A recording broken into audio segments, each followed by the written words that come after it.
मंगलमय मंगल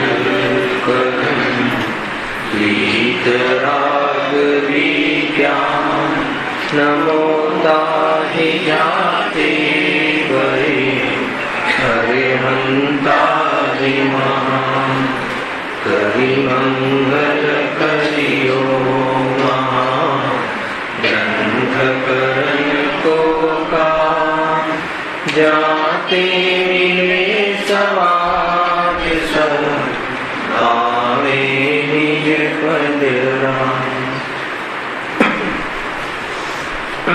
आज श्री मोक्ष मार्ग प्रकाशक ग्रंथ से प्रथम अधिकारना अंतर्गत श्रोताना स्वरूपनी चर्चा કરી। ગઈકાલના વ્યાખ્યાનથી શ્રોતાના સ્વરૂપની ચર્ચાનો પ્રારંભ કર્યો।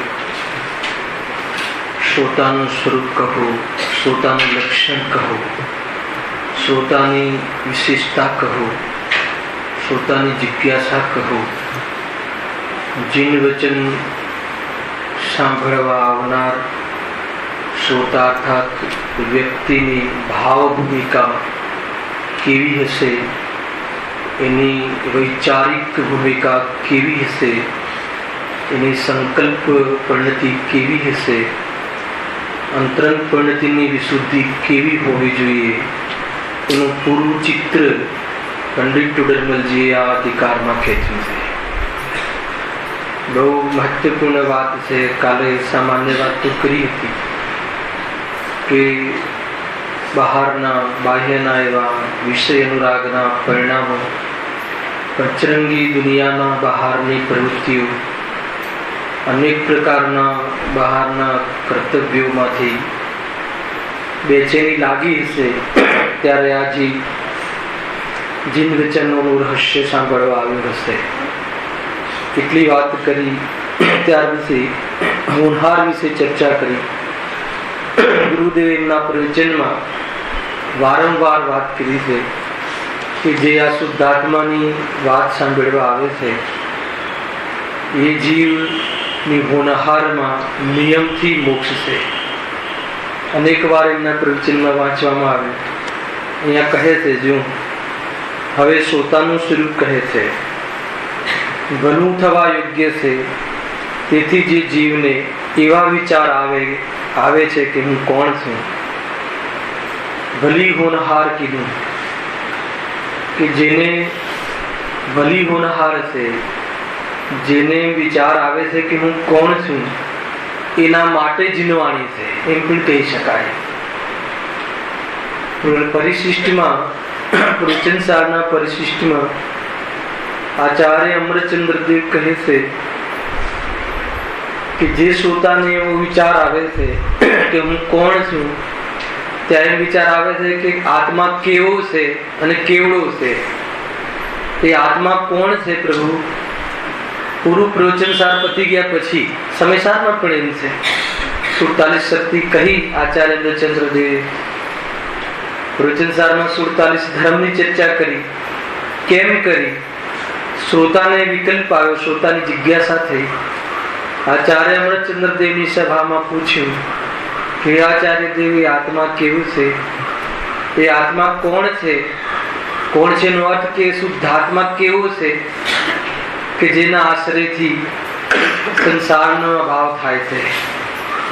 ત્યાર પછી આચાર્ય અમરચંદ્રદેવ એના જવાબમાં કહે છે કે જેને આવો પ્રશ્ન થયો હોય એના માટે હું કહું છું કે આત્મા અનંત ધર્માત્મક છે, અનંત શક્તિઓથી યુક્ત છે। આત્માની યોગ્યતાઓ અનેક છે। અગર એવી અનેક યોગ્યતાઓને તથાત સમજે અને પ્રતીતિ કરે તો દ્રવ્ય પર દૃષ્ટિ જતા સંસારનો અભાવ થાય છે। એમ અનેક પ્રકારથી કેવો છે ને કેવી રીતે પમાય એવો જેને પ્રશ્ન થાય એના માટે અમરચંદ્ર આચાર્ય અવતાર લે છે સૂત્ર દ્વારા, અને તૈયારી જોઈએ પોતાની એમ અહીંયા કહે છે। એ રીતે અહીંયા કેવો છે શ્રોતા, કેવો હોવો જોઈએ, કેવી વિશેષતા વાળો હોવો જોઈએ એની ચર્ચા કરવામાં આવે છે। ભલું થવા યોગ્ય છે, જેની હોનહાર બલી છે, જેને આ સંસાર હવે અલ્પ રહ્યો છે, જેને સંસારનો કિનારો નિકટ છે, જેને 4 ગતિઓમાં રખડવાના પંચ પરાવર્તનના ધાણ પૂરા થયા છે, એવા જીવને આવો વિચાર આવે છે. કેવો આવે છે? વિચાર આવે છે. જો હું કોણ છું, ક્યાંથી આવી અહીં જન્મ ધર્યો છે, મરીને ક્યાં જઈશ, મારું સ્વરૂપ શું છે, આ ચારિત્ર કેવું બની રહ્યું છે, મને જે ભાવો થાય છે તેનું ફળ શું આવશે, તથા આ જીવ દુઃખી થઈ રહ્યો છે તો એ દુઃખ દૂર થવાનો ઉપાય શું છે. અને આ જે શ્રોતાની જે જિજ્ઞાસા છે, આ જિજ્ઞાસા બતાવી, શું એનો અભિપ્રાય છે એ બતાવી. અને ઘણા જીવને થતું હશે કે પ્રવચન સાંભળવા આવે તો પરિણામ તો સારા જ હોય ને, એના વગર કેવી રીતે આવે? સમજો, કેમ કે દ્રવ્યલિંગી રાજની જ્યારે ચર્ચા આવે છે તો જીવને આ જબરજસ્ત એને વિકલ્પ આવે છે કે આપણું મતલબ ભાવલિંગી સંત જીવન બહારનું 28 ગુણનું પાલન હોય, નવ પૂર્વ કેટલા 9 અંગ ને 11 પૂર્વનું જેને શાસ્ત્રનું જ્ઞાન હોય, આટલા ખુલાસા હોય તો પરિણામ તો સારા જ હોય ને. એમ અહીંયા કોઈને ઘણા વિકલ્પો આવે, એમ અહીંયા શાસ્ત્ર સાંભળવા આવે તો સારા પરિણામ જ કહેવાય ને. તો અહીંયા સારા પરિણામ માત્રની મુખ્યતા નથી. સમજો, આ અધિકારમાં શાસ્ત્ર સાંભળવાની ક્રિયા તો જડશે, સ્વાધ્યાય કરવાનો ભાવ સદભાવ છે, પણ સ્વાધ્યાય શું કામ કરવો, એની પાછળ શું અભિપ્રાય છે એ મુખ્ય છે. અહીંયા એ વાતને શું કામ સ્વાધ્યાય કરવો, શાના માટે હું શાસ્ત્ર સાંભળું, શું કામ જીવ વચનનું શ્રવણ કરું, શું અભિપ્રાય છે, દરેકે પોતાને પૂછવું. સ્વાધ્યાય કરવા આવ્યા છીએ, વાત તો સાચી છે, 5 ઇન્દ્રિયના વિષયોમાં રહેવાના અપેક્ષા આ પુણ્ય ભાવ છે, એની વાત પણ ના નથી, પણ એની પાછળ શું અભિપ્રાય છે એ બહુ મોટી વાત છે. અગર અભિપ્રાયમાં દોષ હોય, ઘણા અભિપ્રાય રહી શકે છે કે ભાઈ રૂઢિ પ્રમાણે આવે છે, હે ને, મંદિરમાં જઈએ છીએ તો પ્રવચન ચાલે છે તો બેસીએ છીએ, અનેક પ્રકારે જીવ સાંભળવા આવી શકતો હોય છે. અહીંયા કહે છે કે એ અભિપ્રાયની કોઈ કિંમત નથી. જેટલી પણ ધાર્મિક ક્રિયાઓ છે રાજેશભાઈ, જેટલી બી જીવનમાં જીનેન્દ્ર ભગવાનની ભક્તિ, જીનેન્દ્ર ભગવાનની પૂજન, તીર્થયાત્રા આવે, દિવાળી પર આપણે બધા જે પણ જશું, એ બધી યાત્રાઓ પાછળ જીવનો અંદરનો જે અભિપ્રાય જે છે, દેવશાસ્ત્ર ગુરુ પ્રત્યેની ભક્તિ અને આત્માની ઉપલબ્ધિ કરવાના ઉદ્દેશપૂર્વક હોય છે. અભિપ્રાયમાં કે માત્ર પરંપરા આધાર છે, એનો વિચાર કરવા જેવો છે. રજાઓ પડે છે, હે ને, બોમ્બેમાં બહુ ફટાકડા ફૂટે, એના કરતા હિલ સ્ટેશન અને 2 ટાઈમ દર્શન કરવા જઈ આવીશું, પ્રવચન હશે તો સાંભળી લઈશું. અને એટલી દરિદ્રતાથી કામ ન થાય. સમજો, અભિપ્રાય જયારે વાત આવે ને, કોઈ બી ચીજનો અભિપ્રાય કે હું શું કામ મંદિર જાઉં છું, પોતાને પૂછવાનું, શું કામ સ્વાધ્યાય કરું છું, શું જવાબ આવે છે. અગર અહીંયા જે કહ્યું છે એ જવાબ આવે તો કહે કે તારી ભલી હોનહાર છે, અને આ જવાબની વિરુદ્ધ કોઈ જવાબ આવે તો કે હજુ તારી બુરી હોનહાર છે. આ લક્ષણ છે, હે ને, અર્થાત તો સ્વરૂપ છે, મુખ્ય રૂપથી સ્વરૂપ છે કે જેની ભલી હોનહાર થાય એને આવા વિચારો આવે, સ્વાધ્યાય આદિમાં આવે, રીતિથી આવે, એ બધા લક્ષણ છે. અને હોનહાર જે સ્વરૂપ છે, જીવની પર્યાયનું સ્વરૂપ છે કે આવી હોનહાર, જેને હવે મોક્ષ નિકટ છે. આ નિકટ છે મતલબ કે મોક્ષ હવે 2-5 ભાવની વાત છે, એમ સમજી લો. એ પણ નિકટ કહેવાય અનંત ભાવની સામે. ખ્યાલ આવે રાખે છે. તો એવા જીવને કેવા વિચારો આવે, શું આવે, એને જ્યાં જવું હોય એ સંબંધી વિચારો આવે ને, એ અહીંયા કહે છે. તો આ બહુ વિચાર કરવા જેવું છે, કેમ કે આપણા જીવનમાં જેટલા અહીંયા બેઠેલા છે એના જીવનમાં તો ધાર્મિક ક્રિયાઓ ઘણી જોવા મળે છે. અનેક પ્રકારની સામાયિક કરે છે, પ્રતિક્રમણ કરે છે, પૂજન કરે છે, ભક્તિ કરે છે, યાત્રાએ જાય છે, શિબિરોમાં આપણે જઈએ છીએ, અનેક પ્રકારના ક્લાસ આદિ કરીએ છીએ. તો એ પરંપરાથી છે કે આદત પડી ગઈ છે કે રૂઢિમાં છે, હે ને, વેકેશન મળે છે એટલે કે દિવાળી પર બધા જઈએ છીએ એટલે કે કોઈને ખુશ કરવા કે દીકરાઓ માટે કે શું, એની પાછળના બધા અભિપ્રાય ઘણા હોઈ શકે છે. એને ખોદીને કાઢે છે પંડિતજી એક અંદર પોઈન્ટ ઘણા અભિપ્રાય હોઈ શકે છે કે આ અભિપ્રાયથી કોઈ ધાર્મિક ક્રિયાઓમાં દેખાય, આ ઉદ્દેશથી. એને ધાર્મિક ક્રિયાઓ જે બહારની છે અને એ સંબંધીના જે પરિણામ છે એનાથી કોઈ ધર્મ થતો નથી, પરંતુ આત્માની ઉપલબ્ધિના ઉદ્દેશથી જે સ્વાધ્યાય કરે છે, અર્થાત તો જેને બેનશ્રીના વચનમાં એમ કહીએ, જેને સંસારમાં થાક લાગ્યો છે, બહારની અનેક પ્રકારની ક્રિયાઓમાં ક્યાંય સુખ દેખાયું નહીં, એવો જીવ જિનેન્દ્ર ભગવાનના શરણમાં, જીન વચનના શરણમાં આવે છે અને પૂછે છે કે હે પ્રભુ, મારું સ્વરૂપ શું છે?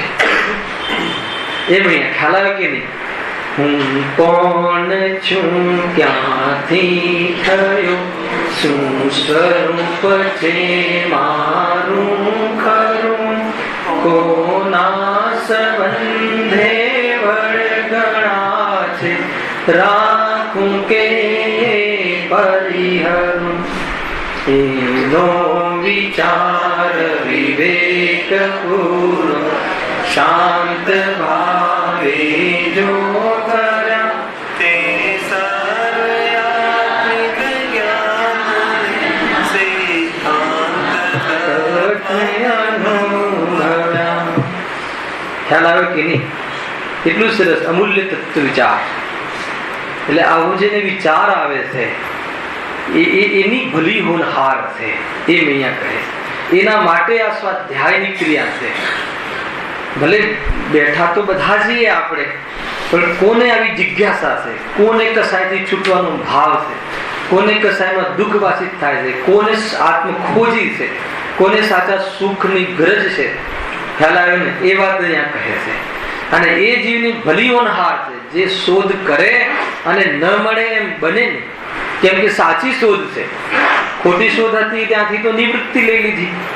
નિવૃત્તિ એટલે ક્યાં? દ્રષ્ટિમાં, એના જ્ઞાનમાં નક્કી થઈ ગયું કે દુનિયામાં જ્યાં પણ જે પણ દુકાનો ચાલે છે એ સુખની દુકાનો નથી. એ નક્કી થઈ ગયું.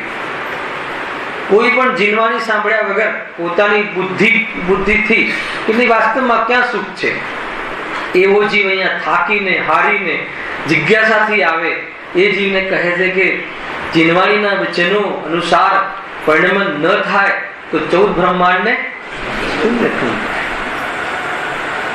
આત્માને દેખે અને જ્ઞાન ના દેખાય, આત્માને દેખે અને રાગ દેખાય આત્મામાં, એ કેમ બને? ન બને. બહુ મોટી વાત છે ભાઈ. જો ભલું થવા યોગ્ય છે, એની ચર્ચા કાલે પૂરા વ્યાખ્યાન દરમિયાન કરી હે ને, એટલે આજે એનું સામાન્ય ચર્ચા કરી. અહીંયા ભલું થવા યોગ્ય છે. તેથી જે જીવને એવો વિચાર આવે છે કે હું કોણ છું, આવો વિચાર કેમ આવ્યો ભાઈ, હું કોણ છું? કેમ કે એને એવી સ્થિતિઓ દેખાવી સંસારમાં. કાલે કહ્યું ને, કોઈ પિતા કહે છે, કોઈ માતા કહે છે, કોઈ પત્ની કહે છે, કોઈ પતિ કહે છે, કોઈ કાંઈ પણ શેઠ કહે છે, કોઈ. તો વાસ્તવમાં હું છું કોણ? આ બધી વ્યવસ્થાઓ તો સમાપ્ત થઈ જાય છે. આ બધા પદ તો અપદ છે. આ બધા પદમાં તો બધા વિચલિત પદ છે. તો મારું પરમપદ, મારું સ્વપદ, વાસ્તવમાં પરમાર્થથી હું કોણ છું? એવો જેને વિચાર આવે, પોતાના અસ્તિત્વનો વિચાર આવે કે મારી હયાતી શું છે. વર્તમાન આવો પ્રશ્ન કેમ થયો છે કે જેના માધ્યમથી હયાતી માનતો હતો ત્યાં નિષ્ફળતા મળી, નિરર્થકતા લાગી. નિષ્ફળતા એટલે નિરર્થકતા લાગી. ત્યારે એને નિરર્થકતા લાગી તો એને વિકલ્પ આવ્યો, એને વિચાર આવ્યો, એની જિજ્ઞાસા જાગી, અંતરંગ આત્મા એનો જાગી ગયો કે વાસ્તવમાં મારી હયાતી, મારી હસ્તી શું છે, મારી અસ્થિ શું છે. એવી જેને અંદરમાં તીવ્ર તીખી ભાવના જાગી અને એ જીવ અહીંયા આવે છે. કોણ કહે કે બધા ભગવાન સ્વરૂપ છો અને ભગવાન થાવ? કોણ કહે? દુનિયામાં કોઈ છે એવું કહેવા વાળું જિનેન્દ્ર ભગવાન સિવાય, હે ને, વિતરાગ પ્રેમી જ્ઞાની ધર્માત્માઓ સિવાય? કોણ કહે કે તું દરિદ્ર છે, તું શેઠ છે, કમજોર છે, હે ને? એ રીતે એવી બધી પોસ્ટ બતાવે છે આપણી કે જે પોસ્ટ છે જ નહીં આપણી. તો અહીંયા એને વિકલ્પ આવે છે. એને બહારના જે પદ છે, બહારની જેના દ્વારા એને અસ્થિ લાગતી હતી એ બધી નિરર્થક ભાષિત થઈ. એને એની દુનિયામાં જોયું, સ્મશાને જતા મળદા જોયા, કે આ કાયમ હોત તો આ તો જઈ રહ્યો છે, તો ખરેખર હું કોણ છું? ખ્યાલ આવે છે? બહુ ઊંચી વાત છે ભાઈ. જો આગળ, ક્યાંથી આવી અહીં જન્મ ધર્યો છે? ખ્યાલ આવ્યો? ક્યાંથી આવી અહીં જન્મ ધર્યો છે, મરીને ક્યાં જઈશ? બે પ્રશ્ન એને થયા. એટલે આમાં શું નક્કી કર્યું કે દેહ તો છૂટવાનો છે 5-25 વર્ષે, પણ સમજો એની બુદ્ધિમાં ક્યાંક પકડ આવે છે કે આ દેહ તો છૂટે જ છે. એનો અર્થ કે દેહ તો જુદો જ છે. ગુરુદેવના પ્રવચનમાં લખ્યું હતું ને, દેહ તો છૂટે જ છે. 5-25 વર્ષે તો આ દેહ છૂટવાનો જ છે, ક્ષણમાં છૂટી શકે છે, હે ને? 5-25 વર્ષે તો આપણે અહીંયાથી જવાના છે કે પરમનન્ટ છે? સમજવા જેવું છે. વૈરાગ્ય, મને જયારે આ વાત આવે તો વૈરાગ્ય ખુલી જાય છે, હે ને? વૈરાગ્ય તો રહેવું જોઈએ. જાગતો રહે તો કર્મ આવે નહીં, ઊંઘી જાય તો ઘણા કર્મો આવે. આજના પ્રવચનમાં હતું ને, જાગવું એટલે શું? જાગૃત રહે. ગજબની વાત આવી છે બોલમાં. તો શું કહેવાય કે જ્ઞાનીના હૃદય તો વાંચવા જેવા છે. કેવું કહે? જો ક્યાંથી આવ્યો છે આ જીવ? ક્યાંથી આવ્યો છે? આવ્યો છે કે નહીં? અહીંયા કે ઉપજ્યો છે, નવો થયો છે? એની જિજ્ઞાસા. ક્યાંથી આવ્યો છે ને ક્યાંક જાય છે ખરો, એટલે આત્મા નિત્ય છે. પેલા હતો, ક્યાંથી આવ્યો છે એટલે ક્યાંક જવાનો છે, એટલે રહેવાનો છે. એટલે જોડે એ પણ નિર્ણય થાય છે કે આત્મા નિત્ય છે, દેહ છૂટવાનો છે. એટલે એ પણ ખ્યાલ આવે છે કે દેહ થી જુદો છે. તો એની જિજ્ઞાસા થાય છે કે પ્રભુ, એ આત્મા કેવો છે? અર્થાત હું કોણ છું? વાસ્તવમાં હું કોણ છું? જે જઈ રહ્યું છે આ મળતું એ હું છું, કે જાણી રહ્યો છે એ હું છું? અને એવી અંદરમાં એને જિજ્ઞાસા થાય છે. ગજબની વાત છે ને. અમૂલ્ય તત્વ વિચાર શ્રીમદ રાજચંદ્રની એ જ અહીંયા છે. દરેક જગ્યાએ કોઈ બી જે શાસ્ત્રમાં સૌપ્રથમ જિજ્ઞાસા થવી જોઈએ છે ને. અષ્ટધાડામાં પણ શું છે પેલી લીટી? જે ત્રિભુવન મેં જીવ અનંત સુખ ચાહે દુઃખ તે બેવંત. એના માટે જ આ વાત લાગુ પડે છે કે જે સુખ ચાહે છે, કે જેને આવો પ્રશ્ન ઉત્પન્ન થાય છે, એને એ અહીંયા કહેજો. ક્યાંથી આવી અહીં જન્મ ધર્યો છે અને મરીને ક્યાં જઈશ? ક્યાં જવાનો છું? કોઈ દિવસ વિચાર્યો છે શશીભાઈ? આપણે અહીંયાથી જવાના જ નથી. અવરપટ્ટો છે આ મતલબ પર્યાય. એવી રીતે આપણે વર્તીએ છીએ, એવી રીતે બહારની પ્રવૃત્તિમાં લાગ્યા છીએ, એટલી વ્યવસ્થા કરવામાં આપણે કરી રહ્યા છીએ, હે ને? 5-30 વર્ષ અહીંયા રહેવા વાળા છીએ. એ ભવિષ્યની ચિંતા તો ઘણી છે, પણ અનંતકાલ રહેવાના છીએ. એની ચિંતા એક ક્ષણ પર કરી નથી. આજે એક ક્ષણ વિવેકપૂર્વક જો વિચાર કરીએ તો નક્કી વાત છે કે એની પ્રાપ્તિ થાય. અને 5-25 વર્ષે આપણું ભવિષ્ય છે. આપણું ભવિષ્ય 25-50 વર્ષનું છે. રોટલા મળે એ માટે જીવવાનું, ધન મળે એ માટે જીવવાનું, ઇજ્જત મળે એ માટે જીવવાનું. બધું નિરર્થક થવા વાળું છે આયુ પૂર્ણ થતા. અર્થાત તો અસાતાના ઉદયમાં પણ નિરર્થક થવા વાળું છે. અર્થાત તો શુદ્ધાત્મામાં લીન થઈ જશું એ દિવસ તો પરમેનન્ટ નિરર્થક થવા વાળું છે. ના ખ્યાલ આવે? 3 પ્રકારે નિરર્થક થાય છે રાજેશભાઈ. આયુ પૂર્ણ થશે એટલે નિરર્થક જ છે ને. બધા બરાબર બેંકોમાં 100-1000 ના બંડલો બિસ્કિટના ભાવ વધી ગયા તો બરાબર ગોઠવીએ, 2 વાર જોઈએ. ખ્યાલ આવે કે નહીં? તો એ બધું પછી અહીંયાથી ચાલ્યા જશું તો નિરર્થક છે કે નહીં? સાપ બનીને ત્યાં પેરો કરવો હોય તો બહુ, હે ને? રાગ કરવા જેવો છે ત્યાં સાપ બનવું હોય તો. એક તો એ રીતે નિરર્થક. બીજું કઈ રીતે નિરર્થક છે? વર્તમાનમાં જ કોઈ એવો પાપ પુણ્ય પરિણામનો ઉદય આવી જાય. પુણ્ય કર્મનો, અસાતાનો કે પાપ કર્મનો, હે ને? પાપ કર્મનો ઉદય આવી જાય તો શું થઈ જાય? ખ્યાલ આવે કે નહીં? બધી જ વ્યવસ્થાઓ જે આપણે ધારીએ છીએ બગડતી દેખાય. કોઈ વસ્તુ બગડતી નથી, પણ આપણી મતિ એ પ્રમાણે વિચાર કરતી થઈ જાય કે બધું બગડી ગયું, જતું રહ્યું. અર્થાત એ રીતે એનો વિયોગ રહે તો શું થઈ જાય? તો એ નિરર્થક થઈ જાય. અને બીજું કઈ રીતે નિરર્થક થઈ જાય? અનંત જ્ઞાનીઓએ નિરર્થક કર્યું છે. પરમનન્ટ સ્વરૂપમાં રહી અને સંપૂર્ણ ઉદયનો અભાવ કરી નાખ્યું કર્મનો. ખ્યાલ આવે કે નહીં? એ રીતે પણ નિરર્થક થઈ જાય. એટલે કોઈ બી રીતે નિરર્થક છે. જે નિરર્થક છે એમાં કેટલો સમય આપે છે આ જીવ. જેને આ નિરર્થક ભાષિત થયું હોય પોતાના સુખ માટે, ચેન માટે, હેને, નિરાકુલતા માટે, એ જીવને આવા વિચારો આવે કે અરે હું ક્યાંથી આવ્યો છું અને ક્યાં જવાનું છું, ક્યાં જવાના છીએ આપણે, કઈ રીતે નક્કી કરી શકીએ? સર્વજ્ઞના જ્ઞાનમાં છે ને, આપણા જ્ઞાનમાં નથી. આપણા પરિણામોથી નક્કી કરી શકીએ કે ના કરી શકીએ આપણે ક્યાં જવાના છીએ? આગળનું છે જ વાક્ય, इन भावों का फल क्या होगा. આ પરિણામોનું ફળ શું છે આગળ લખી લીધી. દરેક જગ્યાએ વિચારક બનવું જોઈએ. કાંઈ પણ કરતા પહેલા એને એક માની લો કે એક શર્ટ ખરીદે તો એટલા લક્ષણ તપાસ કરે, પણ અનંતકાલ રહેવાનું છે એનો એક વાર પણ વિચાર ન કરે. એને પેલું તો યોગ રૂપ વસ્ત્ર છે, ફાટી પણ જાય ને વિયોગ પણ થઈ જાય. સંયોગ ક્યારે અનાદિ અનંત ના હોય, વસ્તુ તરીકે વસ્તુ અનાદિ અનંત રહે. અને એવા સંયોગોમાં સંયોગી ભાવથી એટલી બધી બુદ્ધિ લગાડે ને એટલી બધી પહોંચ લગાડે અને એટલું બધું પુણ્ય ખર્ચી નાખે. મૂળ વાત તો એટલું બધું પુણ્ય ખર્ચી નાખે, અનુકૂળતા મળી હોય તો પણ લાગેલું રહે જીવ. ખ્યાલ આવે છે કે નહીં નીતિ? સમજવા જેવું છે.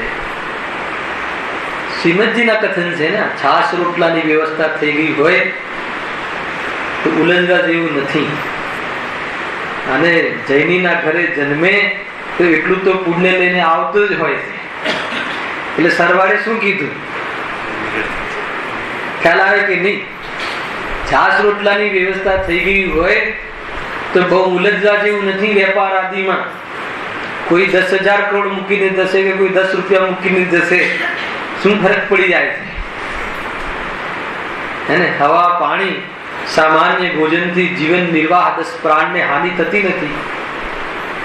ખ્યાલ આવે કે નહીં? અને આયુ કર્મ આગળ પાછળ હાનિ કરવા દેતું નથી. પાપ પુણ્યના ઉદયમાં જે બી પરિણમન થવા યોગ્ય છે થયા વગર રહેતું નથી. અને આત્મા એ પ્રમાણે ક્યારે થતો નથી. મસ્તીમાં રહેવા જેવું છે. ખ્યાલમાં આવે છે કે નહીં?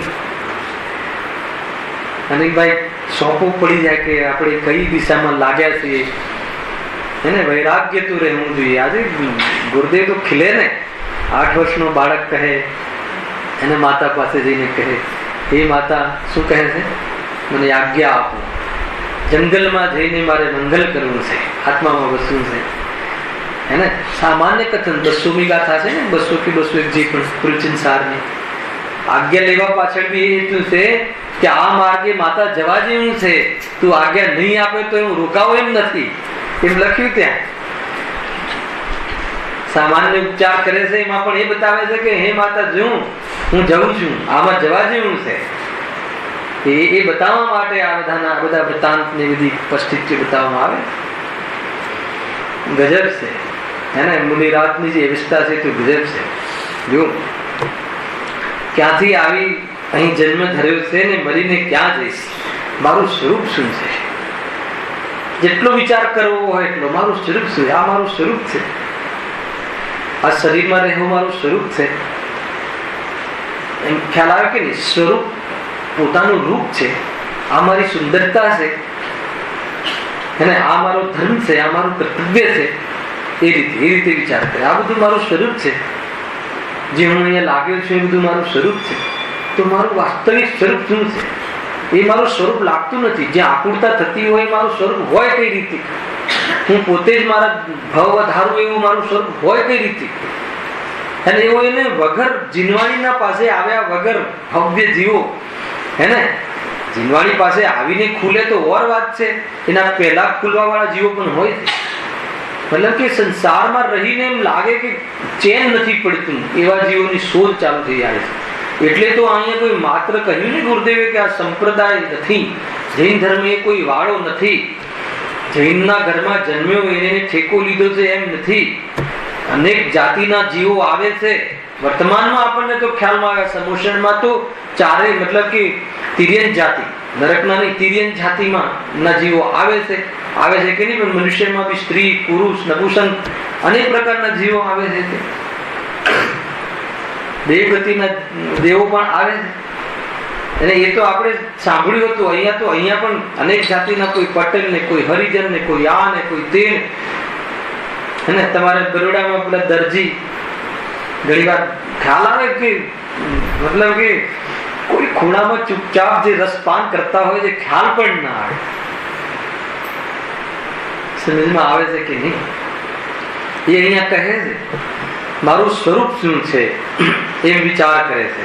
ખરેખર મારું સ્વરૂપ શું છે? અહીંયા એટલા માટે આ વાત કહેવામાં આવી કે જિનાગમમાં આવતા પહેલા, દેશના સાંભળતા પહેલા એની પાત્રતા, સાંભળવા વાળાની પાત્રતા, મતલબ કે એટલી તત્પરતા છે કે હાલ કઈ કહે ને ગ્રહણ કરશે એમાં. એ રીતે એ રીતે ભગવાનની પ્રતિમા દૂરથી જોઈને કાર્ય થઈ જાય એટલી તૈયારી વાળા જીવો આવે છે. હાલ આવે કે નહીં? 20 વર્ષે દીકરીના લગ્ન લેવાના હોય તો તૈયારી ક્યાંથી કરીએ છીએ? જન્મ ના થયો હોય ત્યારથી. ખ્યાલ આવે કે નહીં? જન્મ ના થયો હોય ત્યારથી. દીકરીનો જન્મ ના થયો, સપના જોતા હોય ને એક દીકરો થશે ને એક દીકરી થશે, ત્યારથી તૈયારી કરવામાં આવે છે. મરણ પ્રસંગમાં કોરી સાડી ને કોરા ધોતિયા જો એની તૈયારી ક્યાંથી કરીએ છીએ? ખ્યાલ આવે કે નહીં? ઘણી વાર આ જનરલ આવા પ્રસંગો આવે એટલે બધા કે યાર આપણે તૈયારી તો કરવી જોઈએ. આ બાજુમાં માતા કે પિતા કે દાદા કે દાદી જે તૈયારી લાગતી હોય એને, જેની પોતાની તો લાગે જ નહીં, હે ને? તો કે એવી તૈયારી મતલબ છે, અને એ દિવસે કોરો સાડલો કે કોરું ધોતિયું નહીં મળે તો શું થશે? હાલ આવે કે નહીં? બરાબર સાચવીને રાખી દે. જેને મારું આગળના ભાગમાં શું થશે, મારું શું થશે, બસ હું અહીંયા રાગ આદિમાં રહું છું કે હું ક્યાં જઈશ, એ ખ્યાલ આવે કે નહીં? એક વાર પણ વિચાર કરવા જેવો, બહુ ઈમાનદારીથી વિચાર કરજો. ઈમાનદારીથી વિચાર કરો તો માર્ગ ન મળે એમ નથી, માર્ગ સૂજે એવી હોનહાર હોય છે પર્યાયની. નિમિત્તો માટે કોઈ સ્પેશિયલ પ્રયાસ કરવાનો હોતો નથી. ગજબ છે. અને સ્વભાવ તો ત્રિકાલ પડ્યો છે સુખી થવાનો, અને પાત્રતા તો પાકી ગઈ છે. ખ્યાલ આવ્યો કે નહીં? એની વાત છે ભાઈ. જો મારું સ્વરૂપ શું છે, પછી આગળ કહે છે કે આ ચારિત્ર કેવું બની રહ્યું છે. ચારિત્ર શબ્દ અહીંયા સ્વરૂપની લીનતા વાળો શબ્દ નથી. અહીંયા ચરિત્ર લીન, ત્યાં ચરિત્ર કેવું બની રહ્યું છે. ચરિત્ર એટલે ઘટનાઓ, પાપ પુણ્યના ખેલ. ચરિત્ર એટલે બહારની દિનચર્યા. ત્યાં ચરિત્ર કેવું બની રહ્યું છે, અને કાયનું કાંઈ બની રહ્યું છે. કે રાત્રે તો મતલબ કે આજે તો નક્કી કર્યું કે કાલે તો રામજીનું શું થવાનું છે? રાજ્યાભિષેક થવાનું છે. અને સવારે તો એમને જવું પડે વનવાસ. કેવું ચારિત્ર બની, દિનચર્યા પૂરી. કેવું કે મતલબ કે ઊંઘવાનો વિચાર આવે, પછી ઊંઘીને ઉઠી એટલે ખાવાનો વિચાર આવે, ને પછી વળી પાછું દુકાને જઈને પછી થોડુંક 10 મિનિટ. આખો દિવસનું જે ચરિત્ર છે, દિનચર્યા છે, કેવી બની રહી છે, કેવી જાતેના ઉદયો આવી રહ્યા છે, પાપ પુણ્યના ખેલ કેવા છે એમ. અને જે એટલા નજીકના હતા એ પરાયા થતા દેખાય છે, જે પરાયા છે એ પોતાના થતા દેખાય છે. આખી દુનિયામાં જોવે છે તો એમ લાગે કે આ કઈ રીતે આ ચરિત્ર, એને આ કેમ આ બધો વિકલ્પ આવ્યો? પ્રભુ આ કેવું લાગે છે કે વર્તમાનમાં સારા પરિણામ સહિત હોય તો પણ બહારમાં યોગ સંયોગમાં ઘણી પ્રતિકૂળતાઓ હોય, અને અયાસ જીવન હોય તો પણ બહારમાં અનુકૂળતા જ અનુકૂળતા હોય. પ્રભુ આ ચરિત્ર કેવી રીતે બની રહ્યું છે? શું આનું રહસ્ય છે? 1 કલાક મહેનત કરે, અરબો ખરબો લઈ આવે, 24 કલાક મહેનત કરે, 2 ટાઈમના રોટલા ભેગો ના થાય. પ્રભુ આ ચરિત્ર કેવી રીતે બની રહ્યું છે? આ ઘટનાઓનું રહસ્ય શું છે? ખ્યાલ આવે છે કે નહીં? એને વિચાર તો કરવા જેવો છે કે નહીં? આપણી દુકાનનો એક માણસ માંડ ખેંચીને 4000 રૂપિયા આપીએ છીએ. આપણને ખ્યાલ છે કે આપણે માત્ર દૂધનું બિલ 4000 આવે છે, એ 4000 કેવી રીતે પૂરું કરતો હશે?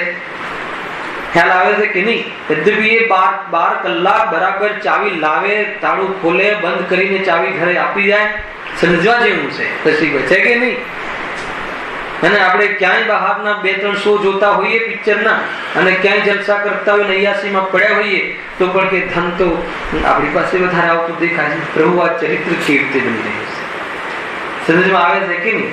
આ બધી ઘટનાઓ કેવી રીતે બની રહી છે? એને જે પેટે જન્મેલો બાળક સામે ઉભો રહી જાય એને કોર્ટમાં, આ ચરિત્ર પ્રભુ કેવી રીતે બની રહ્યું છે?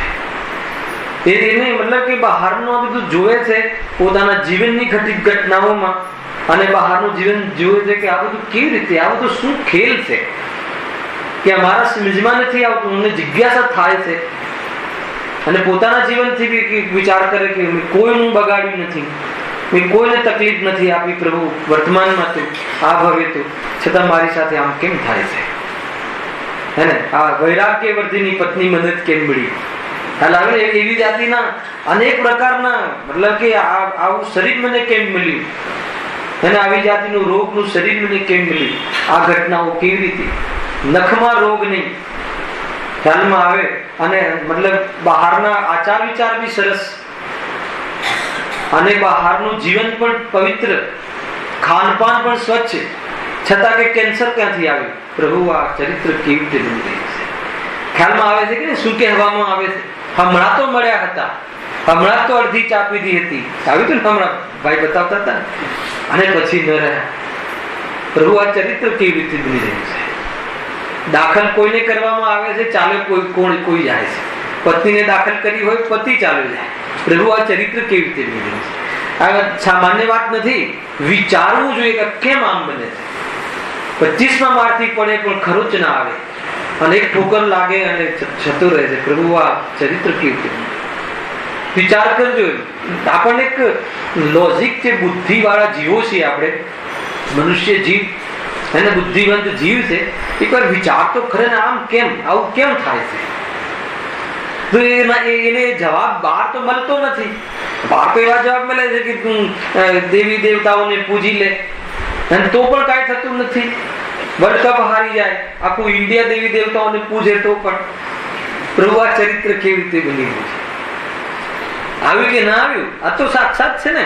આખી દુનિયા ટીવી પર બતાવે કે બધા પૂજા કરવા લાગી ગયા છે કે ઇન્ડિયા વર્લ્ડ કપ લઈને હારીને આવે છે, તો દેવી દેવતાઓના હાથમાં પણ ન રહ્યું. તો પ્રભુ આ ચરિત્ર કેવી રીતે?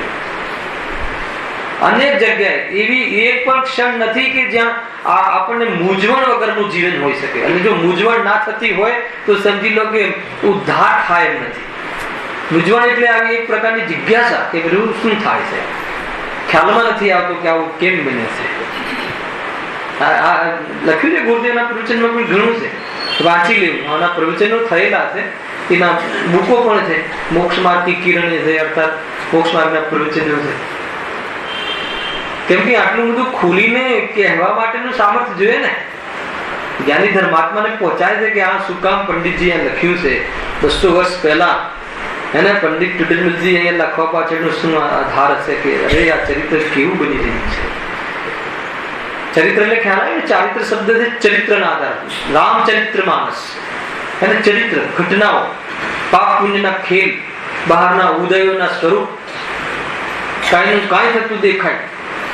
ચોમાસામાં વરસાદ ના આવે, ઉનાળામાં વરસાદ દેખાય. દુનિયા તો કહે કે ગ્લોબલ ચેન્જ છે, અહીંયા કહે છે કે આ ચરિત્ર કેવી રીતે બની રહ્યું છે? શું રહસ્ય છે?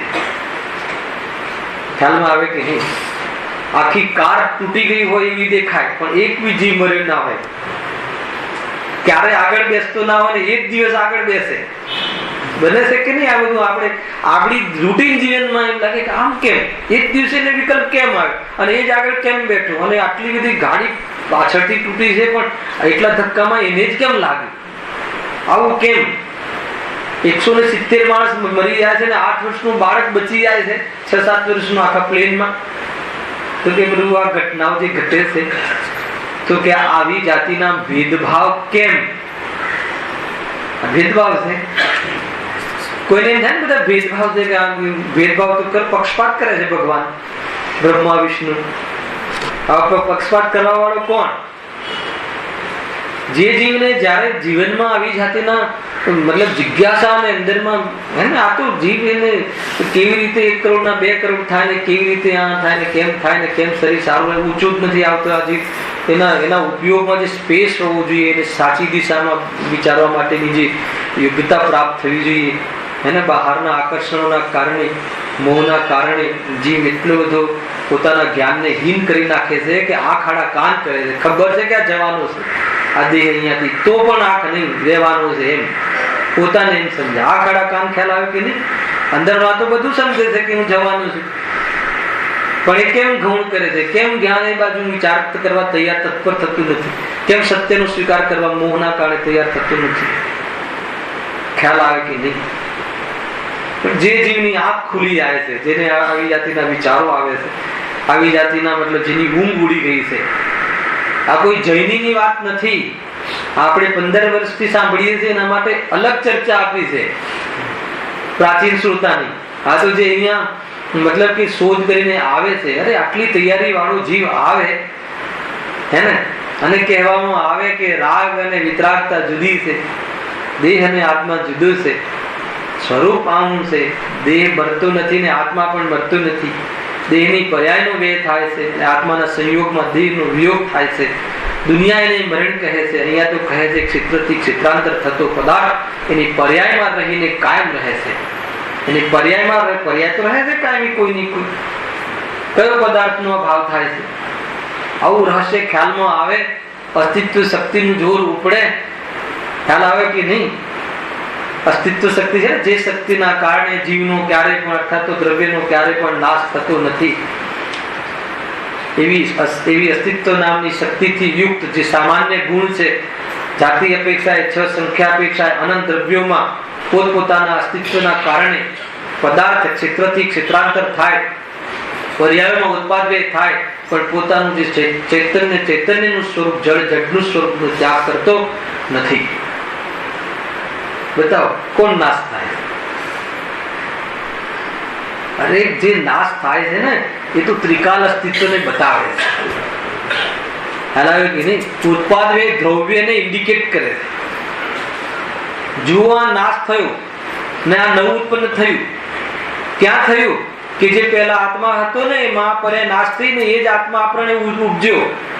તો એમાં ત્રિકાલ દ્રવ્યતાનો બોધ કરાવે છે કે મતલબ આની દૃષ્ટિ કરાવે છે પર્યાય? ખ્યાલ આવે કે નહીં? ના ખ્યાલ આવે? માન લો કે દેવ ગતિ પણ એ ઉપજ્યો, મનુષ્ય ગતિનો અભાવ થયો. કોનો થયો મનુષ્ય ગતિ? જે આત્માને મનુષ્ય ગતિ હતી એ મનુષ્ય ગતિનો અભાવ થઈને દેવ ગતિમાં જન્મ્યો, તો એનો એ જ રહ્યો, એનો એ જ રહ્યો. તો દ્રવ્યને બતાવે છે કે ઉત્પાદને બતાવે છે? અર્થાત ઉત્પાદન દ્રવ્યને બતાવે છે કે ઉત્પાદન પોતાનો પરિચય કરાવે છે?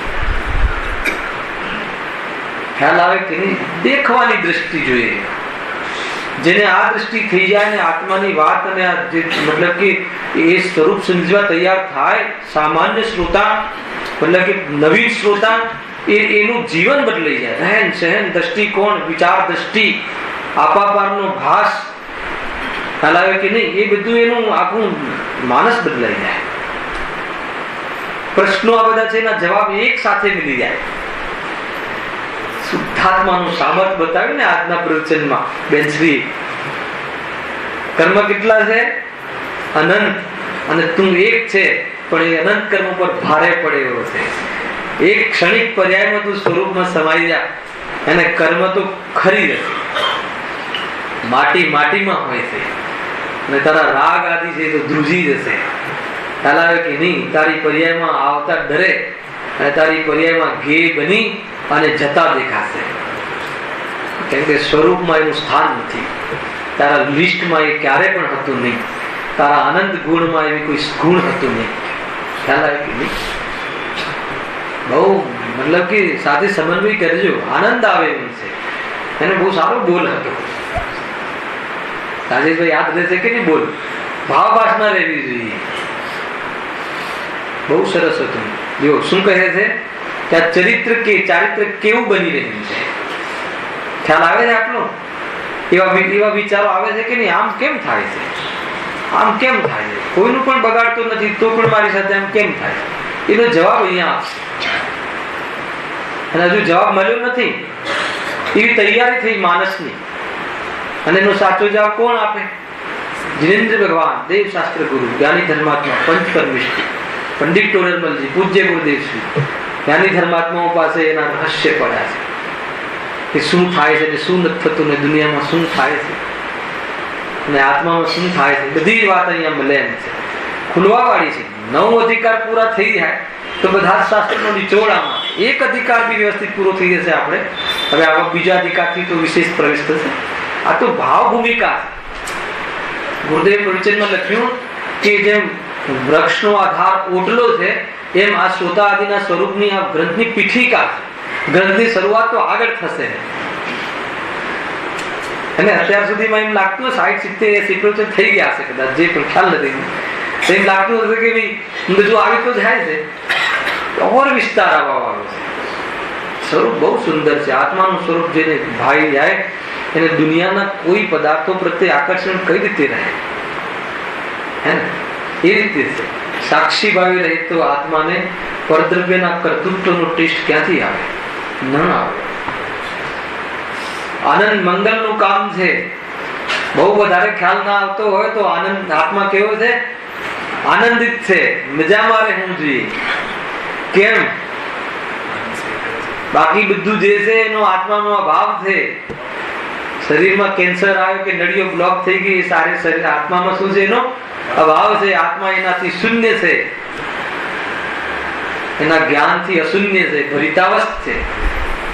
જેને આત્માની સાચું લક્ષણ, એની ચૈતન્યતા, એનો ચમત્કાર, એનું જે સામર્થ્ય, એનો ખ્યાલ આવે તો પર્યાયોના જે પાપ છે એ પાપ તો હાથ જોડીને જતા રહે.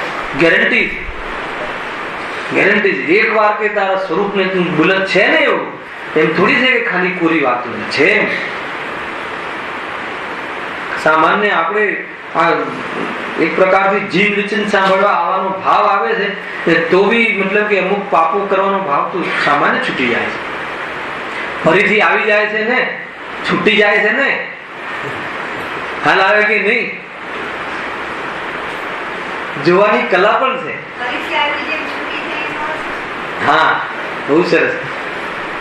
ફરીથી આવી જાય છે એનો પક્ષ લેવા કરતા છૂટી જાય છે ને, જતા રહે છે ને, એનો પક્ષ રહેવો જોઈએ. જતા રહે છે, રહેવા વાળા નથી. એમ આવી જાય છે પણ જતા પણ તો રહે છે ને. વજન ક્યાં આવે છે? આ જીવનું ભાર ક્યાં આવે છે? એ જોવા જેવું છે. સ્વાધ્યાયમાં આ બહુ મોટો ગુણ છે. કેમ કે બે પક્ષની ચર્ચા થશે, વ્યવહાર પક્ષ અને નિશ્ચય પક્ષ. એમાં દ્રષ્ટિ ક્યાં ઝૂકવી જોઈએ અને જ્ઞાન દરેકનું થવું જોઈએ, એ પ્રોસેસ છે. આવશે આપણે અને વિસ્તારથી લઈશું. ચર્ચાઓ ઘણી છે. જો હા, શું કહે છે? આ ચારિત્ર કેવું બની રહ્યું છે? હવે શું કહે છે? મને જે આ ભાવો થાય છે તેનું ફળ શું આવશે? ખ્યાલ આવે કે એની એટલી તીવ્ર કશાય આવી જાય જીવ ફળનો વિચાર કરી શકે. પણ જયારે કસાયની બનતા થાય ત્યારે એને વિચાર કરવો જોઈએ. ભાવ તો ખરાબ થાય છે કે નહીં? જે પણ કોઈ ભાવ આવે, જે પણ કોઈ, એ ભાવનું ફળ શું છે એકવાર વિચાર કરજો. અને શાસ્ત્રમાં એવું બતાવ્યું પણ છે કે આ ભાવનું ફળ આ છે, આ ભાવનું ફળ આ છે. રાગ દ્વેષના જે આવે છે એને મતલબ કે છલ ગ્રહણ કરવું, અનેક પ્રકારના કમાવાના ભાવ, ધન ભેગા પરિગ્રહના ભાવ છે ને, બીજાને છેતરીને ધન ભેગું કરવાના ભાવ, અભક્ષ આદિ ભોજનના ભાવ, એનું ફળ શું આવશે પ્રભુ? એકવાર વિચાર કરવા જેવું છે. કેમ આવો વિચાર આવ્યો? કેમ કે અનેક મેં ભાવો કર્યા છે, એના ફળ અત્યારે દેખાઈ રહ્યા છે. દેખાઈ રહ્યા છે કે નહીં? આપણને આપણી ખબર ના પડે એવું કઈ રીતે બને? આપણને આપણા ભાવોને ન સમજવા હોય વાત જુદી છે. આપણને ખ્યાલ ના આવે આપણે આ ભાવો કરીએ છીએ, એના ફળો બધા શું, અને આ બધા ફળ આવે છે તો ભાવો એવા કર્યા જ હશે, ત્યારે તો ફળ તો આવતા હશે. હે ને? જેવું છે ને વિશ્વોપહાર જે છે ને, એમાં એક શ્લોક છે ગુરુદેવના મોઢેથી સાંભળવા જેવું છે. એમના પ્રવચનમાં એક શ્લોકમાં એમ કહ્યું કે પ્રભુ, મેં જે પેલા ભાવો કર્યા છે પૂર્વમાં, એના ફળ એવા આવ્યા છે કે કરોડો જીવથી કહેવાય એવા ફળો આવ્યા છે. એવો મને ખ્યાલમાં આવે છે. હવે પ્રભુ એવા ભાવથી નિવૃત્તિ લઉં એવી ભાવના માટે ત્યાં બહુ સારી ભાષા છે, મને યાદ નથી ભાષા. ઇન ભાવ કા ફલ ક્યાં હોગા?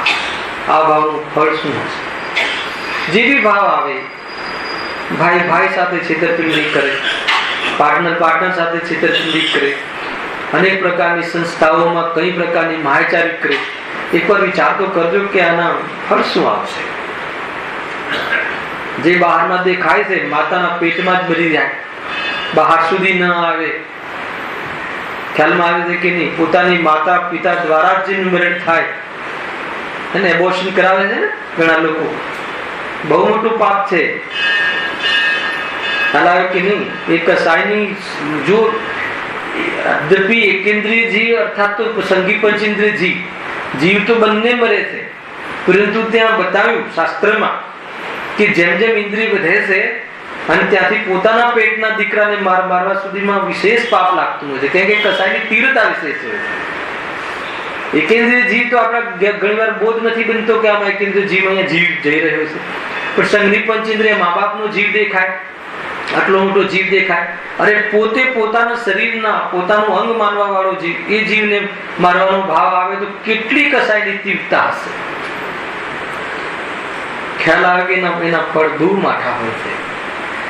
એ તો પરિણામની ઓરથી કહ્યું, પણ ફળની ઓરથી જો કે એ જીવને આવા ફળ પ્રાપ્ત થયા છે તો એવા કયા અપરાધના ફળ છે, કેવા અપરાધના ફળ હશે. એને એક ઉદાહરણ બતાવે છે ને ગુરુદેવ શાસ્ત્રમાં, પેલા કીડા પડે છે કોઈ છોકરીને દીકરીને, તો એની માતાને કહે છે આમ ઉડે કીડા, રિશ્વતથી સડી જાય, તો કહે છે કે માતા મેં એવા શું ભાવ કર્યા હશે તો એના મને આ બધા ફળ આવી રહ્યા છે. તો કોઈ બી ભાવ કરતા પહેલા વિચાર ભાવ કરવા થઈ પણ જાય તો વિચાર કરજો કે આનું ફળ શું આવશે. એનો રસ તૂટી જશે. બહુ ઈમાનદારીથી વિચાર કરને. બધો વિચાર કર્યો હોય એ જ જીવ થાકીને આવે, જે બહારમાં હારી જાય અને એ જ જીવ આત્માથી જીતી જાય. બહારમાં એની હાર લાગે કે નહીં કાંઈ નથી દમ. બે ત્રણ વસ્તુ તો મેં કન્સેપ્ટ બતાવ્યા કે ખરેખર જે રીતે આપણે જીવીએ છીએ જીવવાનું કોઈ શું છે, આ બધું ચરિત્ર કેવી રીતે બની રહ્યું છે. સવારે જાગવું, પાછું જે બી હોય જે ક્રિયાઓ જે થતી હોય કરવી, પાછું જમવું, પાછું ઘડીક સુઈ જવું, ને વળી પાછું દુકાને જવું, વળી પાછું આવવું, પાછું સુઈ જવું, લગ્ન કરવા, દીકરા દીકરીઓ થવા, પરણાવા. વિચાર કરજો, આ તો સામાન્ય છે ને. એના દીકરા થાય એની રાહ જોવી, એને મારે ખોળે રમાડવો, એવો ભાવ ભાવવો, પછી ચાલ્યા જવું. દીકરો જોઈને જઈ શાંતિથી, દીકરાને જોઈને શાંતિ થશે કે આત્માને જોઈને શાંતિ? દીકરામાં બી આત્મા જોઈને જ શાંતિ થશે. એ દીકરો જોઈશ ત્યાં સુધી શાંતિ નહીં થાય. ખ્યાલમાં આવે છે કે નહીં? જીવની ભાવનાઓ જુઓ, ભાવ એ ભાવનું ફળ શું આવે? રડવાના ને કમાવાના ને ધમાવાના ને આ બધી 5 મહિના વિષયોમાં ધમાલ ધોધ માર પરિણામ પંચપુદ્ગલ પરાવર્તન. જીવની અભિપ્રાયની વાસનામાં એક પરિણામમાં પંચપુદ્ગલ પરાવર્તન સમાયેલા છે. એક પરમાણુથી મને સુખ મળે છે એવા અભિપ્રાયમાં આખી દુનિયા આવીને મને સુખી કરે ભાવ પડેલો છે, અને એના માટે અનંત કાળ જોઈશે તો પણ એક સમય તું સુખી નહીં થાય. બોલતા રે તારા અભિપ્રાયની વાસના તોડવી છે કે નહીં કહે.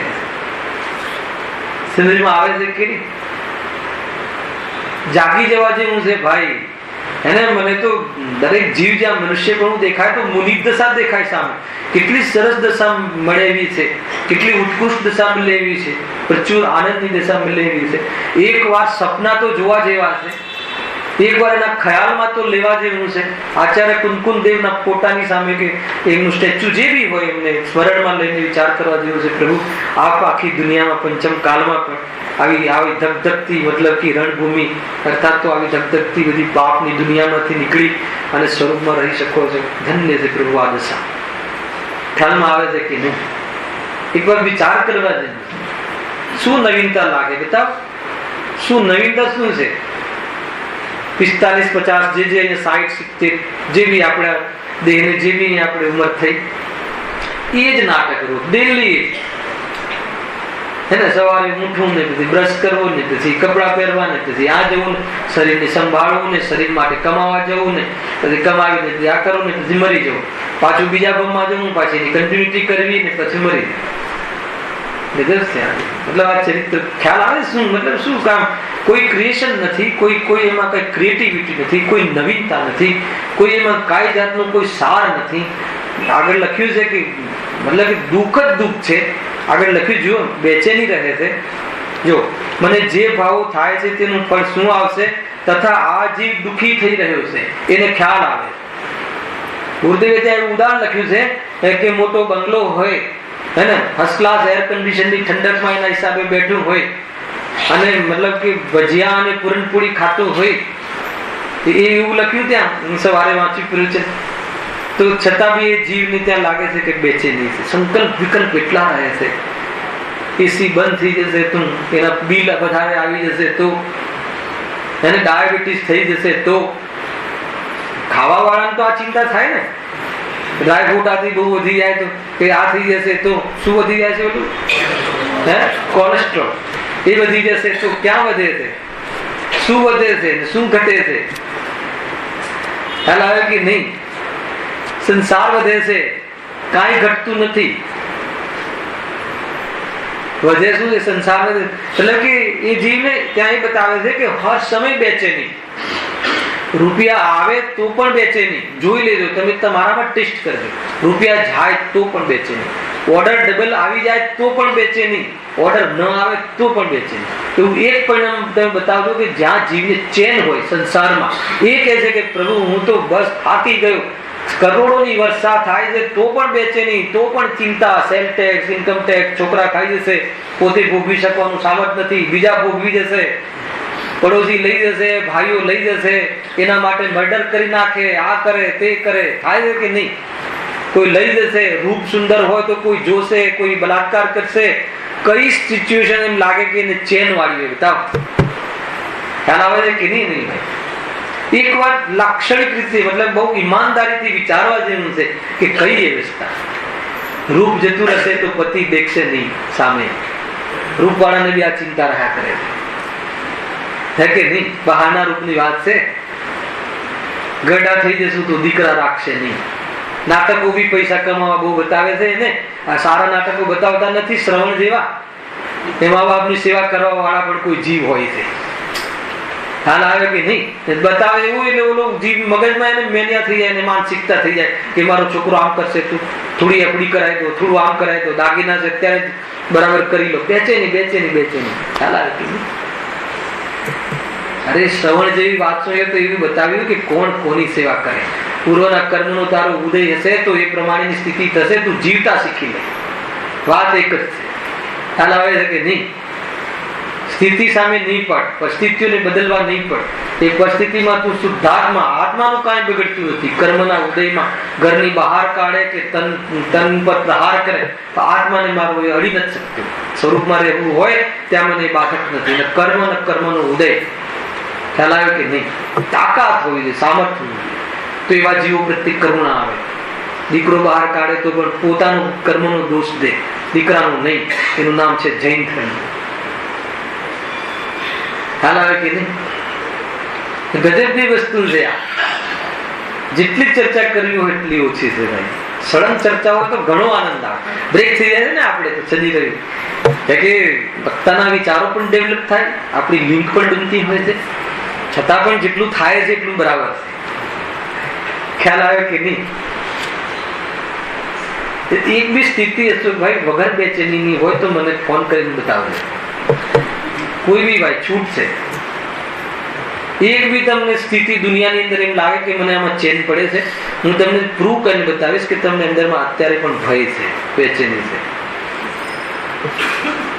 મરણનો ભય જીવને નિરંતર હોય છે. એટલા માટે તો શરીર માટે સાર સંભાળ એવી કઈ મતલબ કે તરત જ આમ કાન ખડા થઈ જાય કે કઈ ભાજી ખાઈએ તો હિમોગ્લોબિન વધે, આમ થાય ને તેમ થાય. કેમ કે એને નિરંતર મરણનો ભય છે. આત્મા મરતું નથી, એ વસ્તુનો ખ્યાલ નથી. એક પણ જીવ નંબર 1 પર પહોંચી જાય ને એમ થાય કે મારો નંબર 1 ટકી રહે.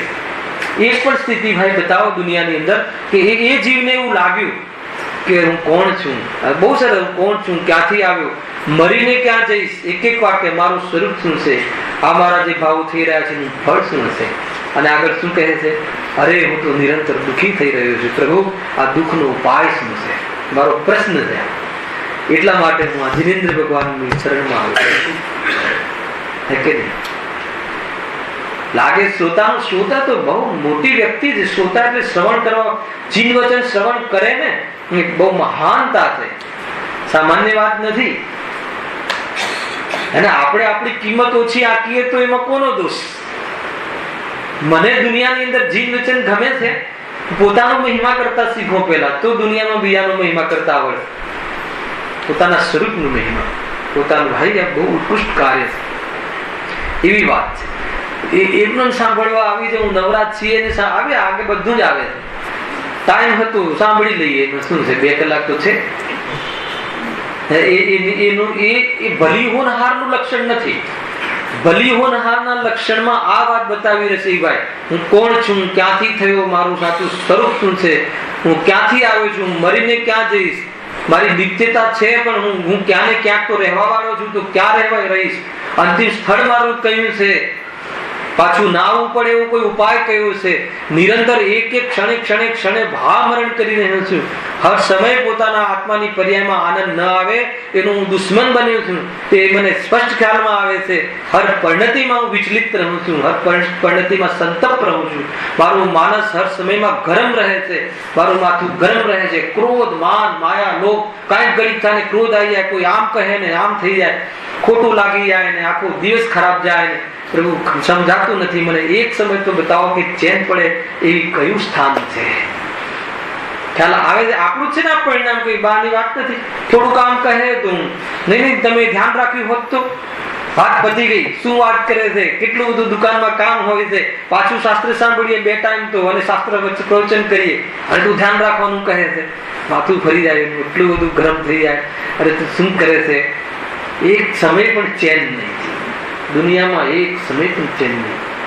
શુભ ભાવમાં આવે ત્યાં પણ શુભ ભાવ જતા લાગે, કસાયની મનતામાં ગોળવાઈ જાય છે કે નહીં? આનો ઓર વિસ્તાર કરીશું નેક્સ્ટ શનિ રવિવાર. એટલો આનંદ આવે એવું છે કે આપણને કોઈ આપણી ભૂલનું જ્ઞાન બોધ કરાવે ને તો પ્રસન્ન રહે. અરે આવી બધી ઘણી વાર પોતાની ભૂલો ખબર નથી હોતી, રોગની ખબર ના હોવી એ બહુ મોટું મતલબ કે અજ્ઞાન છે. અને રોગની ખબર પડી જાય તો પુરુષાર્થ થયો કે અરે વાત તો બરાબર છે, હર સમય બેચેની રહે છે, તો માર્ગ કોઈ બીજો હોવો જોઈએ. ધન આવે તો પણ બેચેની, જાય તો પણ બેચેની, ઇજ્જત મળે તો પણ બેચેની, નામ મળે તો પણ બેચેની. પ્રભુ એવું કોઈ ચેનનું કાર્ય છે, કોઈ એવું ચેન મળે એવું કોઈ સ્થાન, એવો કોઈ મતલબ ઉપાય છે? આગળ પૂછે છે ને, તો એ દુઃખ દૂર કરવાનો ઉપાય શું છે? હે ને, આ મારે આટલી વાતનો નિર્ણય કરી જેથી કંઈક મારું હિત થાય એ જ કરવું. આત્માના હિતના અર્થે જે આવે છે એની હોનહાર કેવી છે? ભલી છે. અને હોનહાર ભલી છે એનો અર્થ શું કરે તો કાલે? મુક્ત થાય, સુખી થાય. ભલી હોનાર, ભલું કોને કહેવાય એની કાલે વ્યાખ્યા કરી હતી ભાઈ. અને મુક્ત થઈ જાય, બંધનથી મુક્ત થઈ જાય, સુખી થઈ જાય, જન્મ મરણ ન કરવા પડે, જન્મ મરણનો ભય મટી જાય, જન્મ મરણ પણ મટી જાય, એ નામ ભલું. એને માતાને રડાવવાના અવસરો ન આવે, અને એવી જાતિના પરુ અને લોહીની વચ્ચે રહેવાના પ્રસંગો ન આવે, કુખ વગરના સમૂચન જીવોમાં હવામાં પેદા થઈ જાય ને એવા ભાવ ન આવે. એટલો ઉછળે નરકોમાં જન્મતાની સાથે, એટલા ઊંચાઈથી પડે તો કહે છે કે એવી જાતિની સ્થિતિ ન આવે. એના માટે કે પ્રભુ એવું મારું આત્માના હિત માટે હું અહીંયા આવ્યો છું. એવો જીવ શું કરુણા હોય છે જ્ઞાનીઓના જીવનમાં, અને એટલી તૈયારી સાથે આવે ને કામ ન થાય કેમ બને? ખ્યાલમાં આવે છે કે નહીં? બહુ ઊંચી વાતો છે ભાઈ. મતલબ કેમ કે સ્વરૂપ ઊંચું છે એટલે એની વાત પણ ઊંચી, એની પ્રરૂપણા પણ ઊંચી, એના કહેવા વાળા પણ ઊંચા. સર્વજ્ઞ દેવ પરમાત્મા દિવ્ય ધ્વનિમાં વાતો આવી રહી છે. અને એના દૂત તો જો ગંધર્વ દેવ ભક્તાના સ્વરૂપમાં થઈ ગયું ને, ગુરુદેવ શ્રી એ દૂત તો જો કેવા મહાન વ્યક્તિ. તો એટલા માટે વાત પણ મહાન, કેમ કે આપણું સ્વરૂપ મહાન છે. એ રીતે પોતાનો મહિમા કરતા શીખવું જોઈએ. પોતાની આત્માના હિતની જ્યાં વાત આવી જાય છે એની હોનાર કેવી છે? ભલી છે. એવા ભલી હોનાર માટેની અહીંયા પોતાના સ્વરૂપમાં ચર્ચા આપણે પ્રારંભ કરી છે. બાકીની ચર્ચા શનિવારે આપણે એને વિસ્તાર કરીશું.